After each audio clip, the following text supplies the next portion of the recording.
मित्रांनो, आपण ह्या व्हिडिओमध्ये प्रॉफिट ऑर्गनायझेशन आणि नॉट फॉर प्रॉफिट ऑर्गनायझेशन यामधले काय काय डिफरंट आहेत ते बघणार आहोत. मागच्या व्हिडिओमध्ये आपण नॉट फॉर प्रॉफिट कन्सर्नची इंट्रोडक्शन चेक केली होती. इंट्रोडक्शन बघितलं होतं, मिनिंग बघितलं होतं, त्यानंतर फीचर्स पण आपण बघितले. जवळपास 6 पॉईंट आपण क्लिअर केले होते.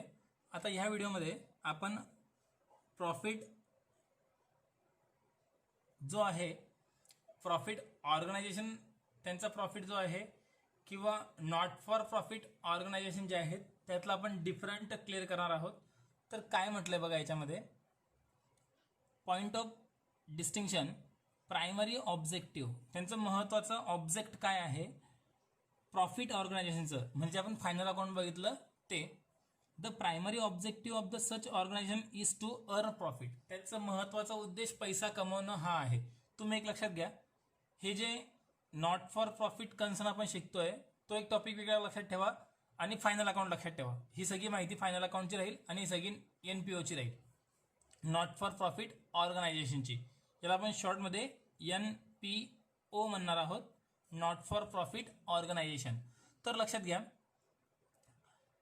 पैसा कमवणं हा उद्देश असणारी संस्था आणि पैसा न कमवणं हा उद्देश असणारी संस्था, ह्या दोघांचं कॉम्बिनेशन इथे आहे दोघी टॉपिकमध्ये.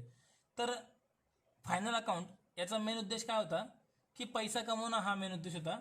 तर नॉट फॉर प्रॉफिट ऑर्गनायझेशन, ना नफा ना तोटा या तत्वावर चालणाऱ्या संस्था, यांचा मेन उद्देश काय असतो, the primary object of the organisation is to be provide service. त्यांनी फक्त सेवा द्यायचा यांचा मेन उद्देश आहे, सर्व्हिस देण्याचा यांचा मेन उद्देश आहे. 2 नंबरवर प्रिपरेशन ऑफ ट्रायल बॅलन्स.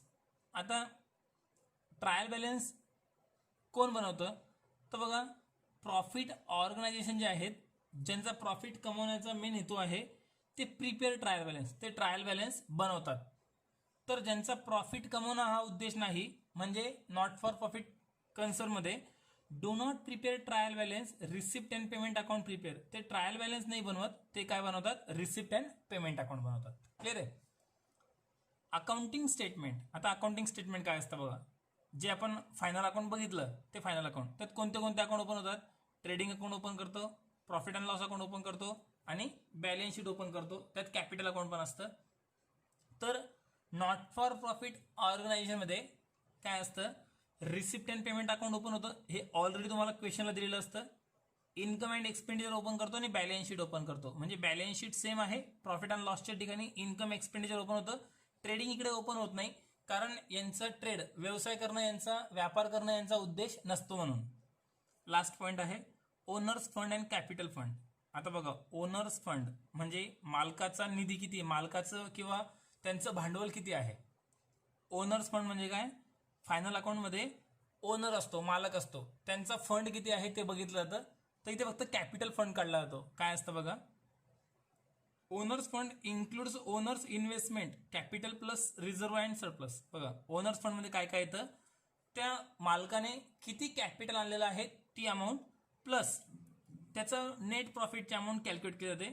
तर बघा इकडे काय आहे, capital fund represents accumulated amount of surplus.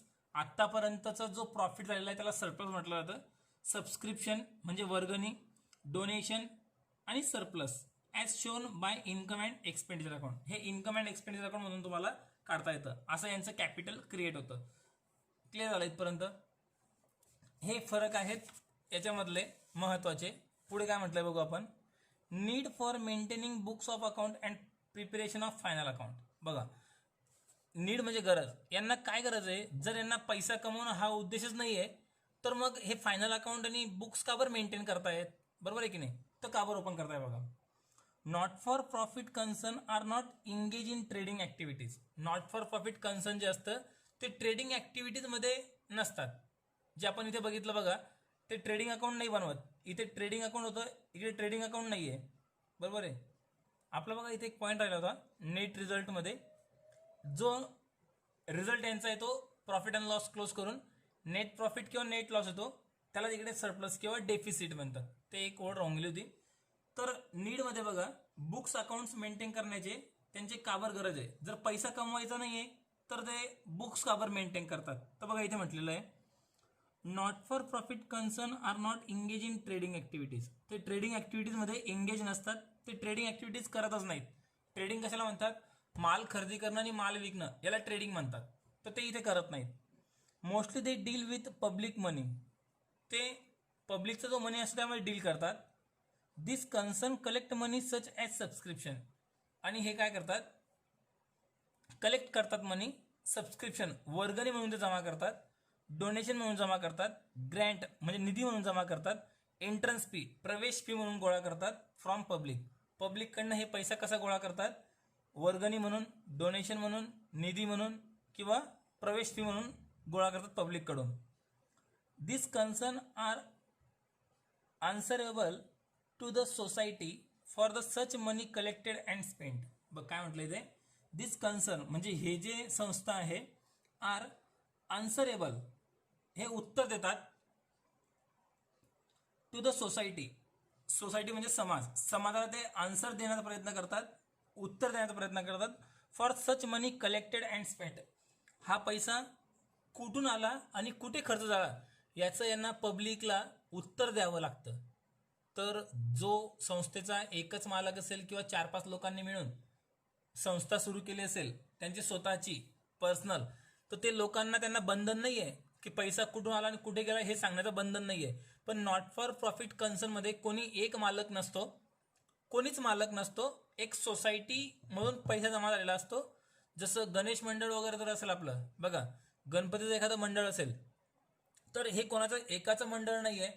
तर तिथे पैसा कुठून आला आणि कुठे गेला याचा हिशोब मागण्याचा सगळ्यांना अधिकार असतो. तसं इथं पण असतो. Hence proper books of accounts are to be maintain. म्हणून यांना प्रॉपर बुक्स यांना पण मेंटेन करावं लागतात. ठीक आहे की नाही? जर पैसा येतोय आणि पैसा जर जातोय तर पैसा किती आला आणि किती गेला याचा हिशोब त्यांना द्यावा लागतो. म्हणून त्यांना आपले बुक्स मेंटेन करावे लागतात. Following are the reason for maintaining books of accounts by not for profit concern. आता कोणते कोणते रिझन आहे बुक्स मेंटेन करण्याचे ते पुढे दिले त्यांनी बघा. To maintain proper control over monetary transaction. सर्व प्रकारचे मॉनिटरी ट्रान्झॅक्शन जे असतात त्यावर मेंटेन करण्यासाठी ते बुक्स बनवतात. म्हणजे जे महत्त्वाचे खर्च असतात त्यावर कंट्रोल करण्यासाठी असतं. कुठे खर्च जास्त होतोय, कुठे कमी होतोय, कुठून इन्कम कमी झालेला आहे ते बघण्यासाठी.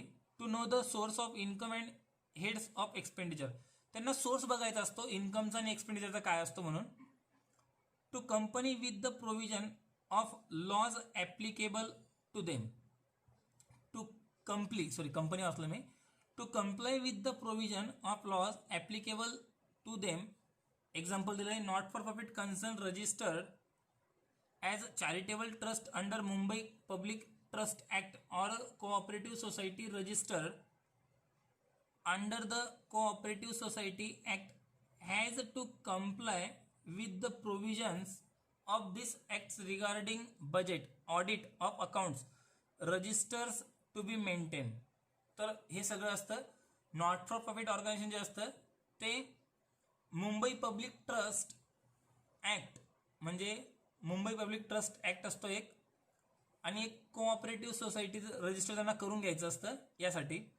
To know surplus deficit of the concern during the particular period. वर्षभरामध्ये नेमकं त्यांनी सरप्लसमध्ये आहेत की डेफिसिटमध्ये आहेत, म्हणजे जो फंड आहे तो कमी झाला की जास्त झाला हे बघायचं असतं. To know the net worth of the concern as a particular day. कोणत्याही दिवशी यांच्याकडे नेट वर्थ त्यांचं भांडवल किती आहे ते बघायचं असतं.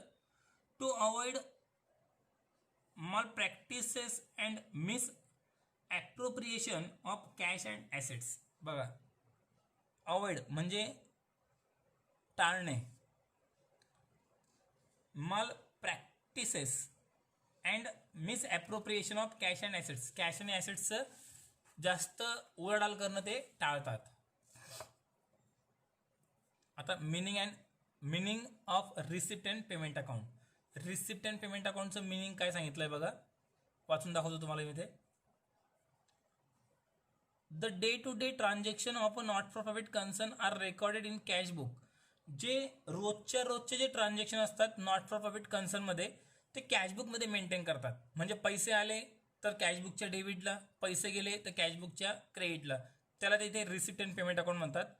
And then they are posted to ledger account. आणि त्यानंतर ते लेजर अकाउंटमध्ये पोस्ट करतात, जे आपण 11वीमध्ये शिकलो होतो.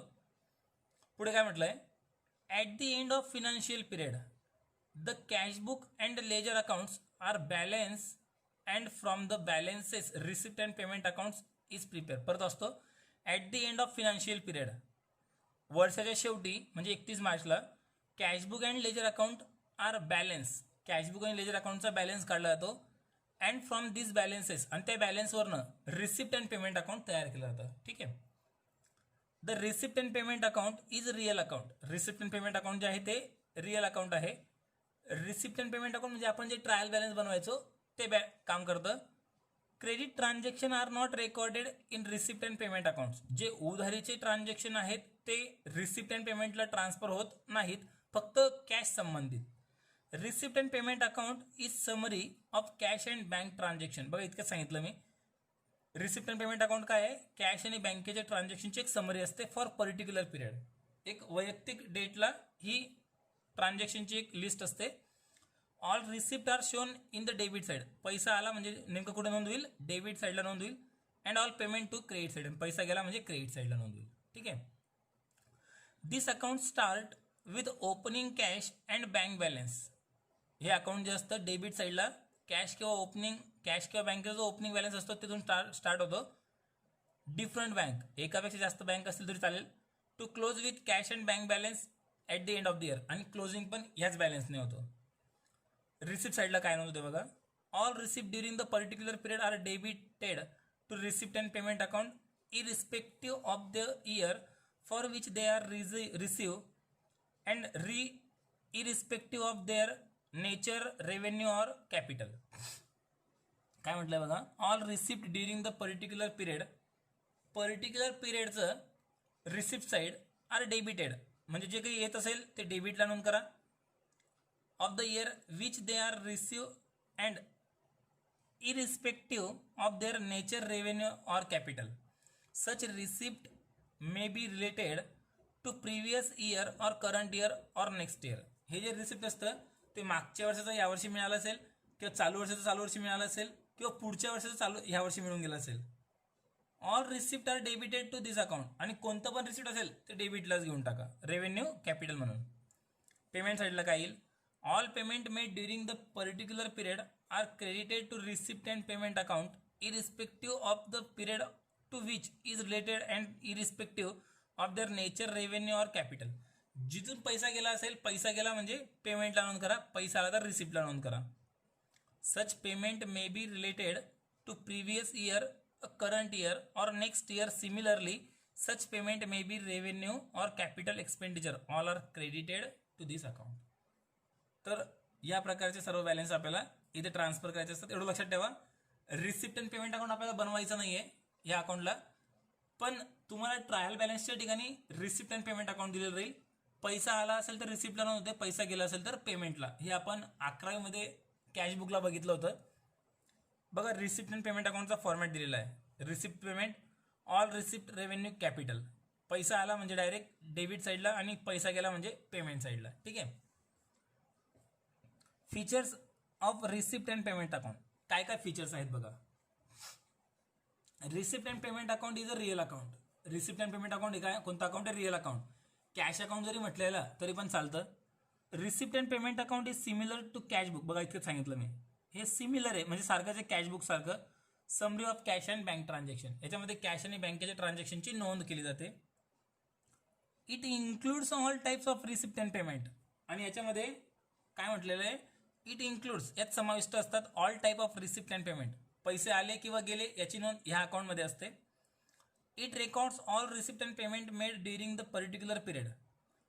करंट इयर जे असतं आपलं, त्या करंट इयरचे सगळे ट्रान्झॅक्शन याच्यामध्ये इन्क्लूड असतात.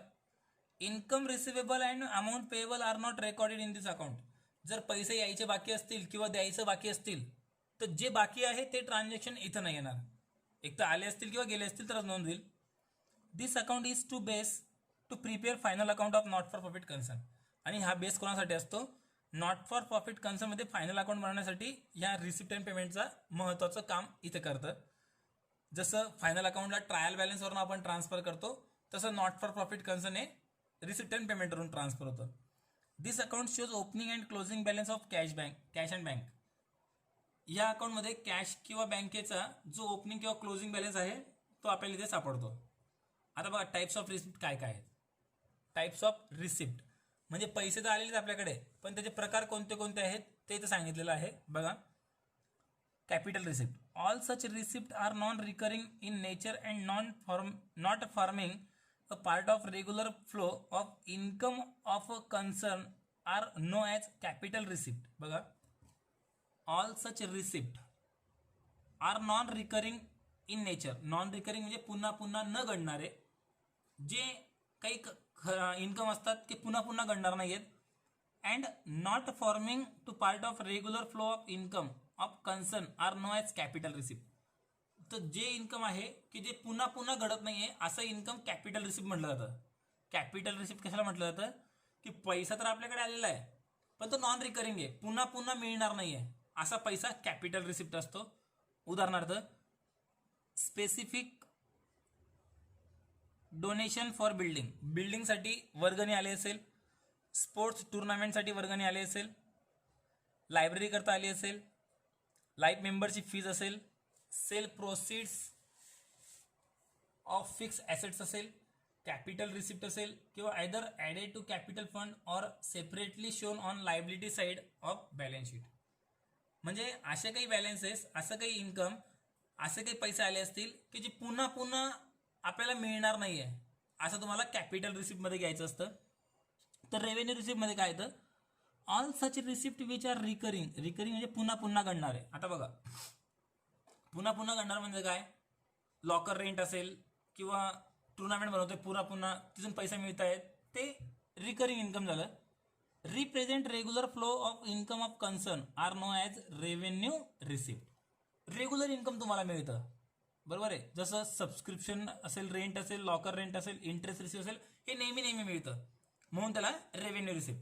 इन शॉर्ट बघा इथे कॅपिटल रिसिप्ट आणि रेव्हेन्यू रिसिप्टमध्ये काय फरक आहे. कॅपिटल रिसिप्ट म्हणजे काय, जे आपण ॲसेट संबंधी आहे किंवा मग जे कधी कधी मिळणारा इन्कम आहे ते कॅपिटल रिसिप्ट. तर रेव्हेन्यू रिसिप्ट म्हणजे जे नेहमी नेहमी मिळतं ते रेव्हेन्यू रिसिप्ट. आता रिसिप्टमध्ये काय म्हटलंय, रेव्हेन्यू आणि कॅपिटल, इन्कम अँड एक्सपेंडिचर. बघा रिसिप्ट, रेव्हेन्यू रिसिप्ट जर असेल तर इन्कम अँड एक्सपेंडिचरला ट्रान्सफर होतं आणि कॅपिटलचं जर असेल तर बॅलन्स शीटला ट्रान्सफर होतं. सिम्पल आहे. All receipt are not income. All receipt are not income. जे काही इन्कम सगळे आहेत ते सगळे इन्कम नसतात. Capital receipt and consider in a different manner. ते कॅपिटल राहू शकतं किंवा अजून काही वेगळा बॅलन्स पण राहू शकतो. Types of payment. आता पेमेंटमध्ये काय बघा, मग आपण थांबू. Payment, capital expenditure, revenue expenditure. Capital expenditure long टर्मसाठी असतो, रेव्हेन्यू एक्सपेंडिचर शॉर्ट टर्मसाठी असतो. म्हणजे आपण एखादी ॲसेट जर खरेदी केली, फर्निचर, मशिनरी, घर वगैरे, शेती, तर कॅपिटल एक्सपेंडिचर झालं, कारण ते नेहमी नेहमी आपण खरेदी करत नाही, जास्त काळासाठी खरेदी करतो. तर शॉर्ट टर्मसाठी म्हणजे काय, तर पगार देणं, टॅक्सेस, इन्शुरन्स, हे नेहमीचे खर्च आहेत, त्याला आपण रेव्हेन्यू एक्सपेंडिचर म्हणतो. कॅपिटल एक्सपेंडिचरमध्ये this expenditure are non recurring expenditure in nature. Capital expenditure म्हणजे काय, नॉन रिकरिंग, जे पुन्हा पुन्हा घडणार नाही आहेत ते. The benefit of such expenditure are likely to be receive for a long period. The benefit of such expenditure are likely to be received for a long period. जे काही एक्सपेन्सेस आपण करतो ते मोठ्या कालावधी करता करतो, म्हणजे 5 वर्षापेक्षा जास्त कालावधी करता किंवा 1 वर्षापेक्षा जास्त कालावधी करता. This expenses are shown on the asset side of the balance sheet and their balance are carry forward to next accounting period. आणि हे बॅलन्सेस आपण ॲसेटला घेत असतो आणि पुढच्या वर्षी पुन्हा ट्रान्सफर करत असतो. रेव्हेन्यू एक्सपेंडिचर म्हणजे काय, there are recurring nature. The benefit of this expenses are enjoy immediately in current year.